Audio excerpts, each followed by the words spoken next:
So you guys remember that last video from Prof. Jiang, the one where he predicted that the biggest tech giants, Nvidia, Oracle, Microsoft, and Google, would eventually pack up and move their operations to Israel? In case you haven't seen it, this is what I'm talking about.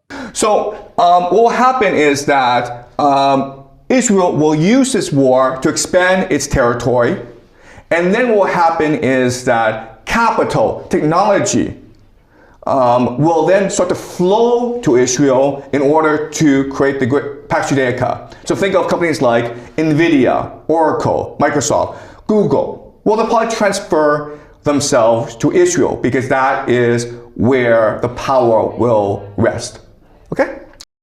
I spent the last few days digging through some filings and timelines, and what I found, honestly, it's been a bit of a rabbit hole. So for those who don't know, in January 2025, while the Gaza war was active and ongoing, Nvidia announced and committed to a $500 million data center in Israel. And this is right in the middle of war. In June of the same year, 2025, Israel was involved in what's now called the 12-day war with Iran, which began when Israel bombed military and nuclear facilities in Iran in a surprise attack, assassinating prominent military leaders, nuclear scientists, and politicians, damaging or destroying air defenses. Iran retaliated with over 550 ballistic missiles and more than 1,000 suicide drones, hitting civilian population centers, one hospital, and at least 12 military, energy, and government sites. The United States intercepted Iranian attacks and bombed 3 Iranian nuclear sites on June 22nd. Iran then retaliated by firing missiles at a U.S. base in Qatar. On June 24th, Israel and Iran agreed to a ceasefire under U.S. pressure. Now remember, all of this happened last year. I'm not talking about the current attacks going on this year.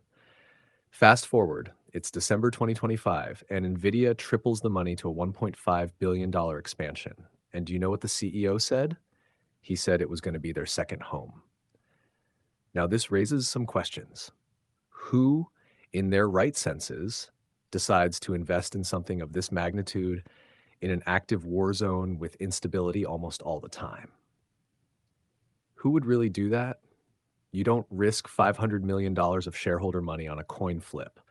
That level of commitment would require a specific kind of confidence, the kind where you already know how the story ends before the last chapter is written. Because if you really think about it, it makes no sense. So where does that confidence come from? Who sits in a boardroom and tells a CEO that their investment is safe while the rest of the world sees nothing but chaos? And when exactly was that green light given? Because no company drops $1.5 billion into a region at war without a private security guarantee.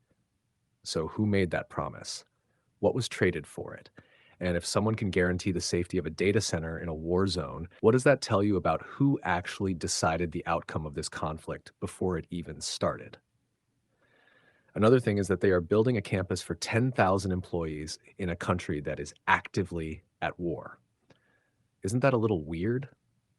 You don't just plan a campus for 10,000 people in a war zone unless you already know what that country looks like when the war is over. Construction of that scale takes years of planning, architectural designs, land agreements, government approvals. None of that happens on a whim during an active conflict. So someone sat in a room and decided, this country is safe enough and powerful enough in the future that we are going to plant 10,000 of our people there permanently. And mind you, that decision was made during a war, right in the middle of a war. I mean, make it make sense. This probably means whoever made these decisions already knew something about how the war ends. Now, you have to ask yourself this. What does Nvidia do? What is the core thing they do? Nvidia makes the chips and builds the computing infrastructure that powers artificial intelligence. Every major AI system, ChatGPT, Google, Meta's AI, military systems, financial markets, runs on Nvidia hardware. They don't just make products, they own the engine underneath almost everything digital that matters right now. So your financial transactions run through systems powered by Nvidia infrastructure. Your medical records, your communications, your digital identity. Now that infrastructure is being built in one country, under one legal jurisdiction, with one government's laws governing what can be done with it and what cannot. We're talking about your bank accounts, your identity, your history, and other critical information. So then the next question is, what happens when that country decides your digital life violates their rules? If they pull the plug on your access to your own money or your own information, who do you appeal to? Where do you go when your entire digital existence is governed by a court you can't reach? Because right now, if Google does something you disagree with, you can use a different search engine. If your bank does something wrong, you can move to a different bank. If your government oversteps, there are courts, there are processes, there are options. But if the infrastructure itself, the layer underneath all of those things, sits under one jurisdiction, where do you go? There is no alternative infrastructure. There is no other layer to move to.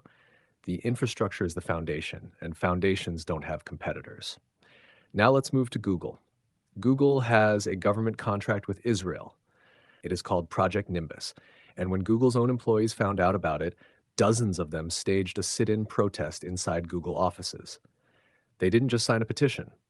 Google fired them. Not laid off. Fired. Think about the scale of that. A company that usually obsesses over its culture and public image decided that one specific contract was more important than its reputation and its own workforce combined. What does a contract have to contain for it to be worth that much to a company as big as Google? And isn't it a bit strange that Nvidia, Oracle, Microsoft, and Google all arrived at the exact same conclusion at the exact same time? They all independently decided during a war that this one specific spot was the safest place on Earth for the world's most valuable tech. What are the odds of that happening without a shared conversation? Now let's move to ownership. Jensen Huang's shares in Nvidia don't change when the address changes. The shareholders of Google don't change when the servers move. The people at the top own the same shares in Israel that they owned in California. The only thing that changes is the rules they have to follow. We're talking about the tax structures, the legal protections, and the liability shields. Now, there's something really, really interesting that many people don't even know. Now, this is what happened. During the time of an active 2-year war in Israel, a new policy was introduced. Israel quietly changed its tax laws in November 2025, specifically for tech companies. Foreign corporations, starting from November 2025, who would invest in Israeli technology would pay zero capital gains tax. It doesn't matter how much they invest or whether they even have a physical presence there. Zero tax. So the question is, when did the conversation start? And did Nvidia, Oracle, Microsoft, and Google know about it before it was publicly announced? Zero tax on tech investment announced in November 2025. Nvidia triples their investment the very next month, December 2025, $1.5 billion. You do the math. I mean, what is the probability that it's just a coincidence? That's the end of the video for today. If this gave you something to think about, go ahead and hit that like button, drop a comment, subscribe, and share. I'll see you in the next one.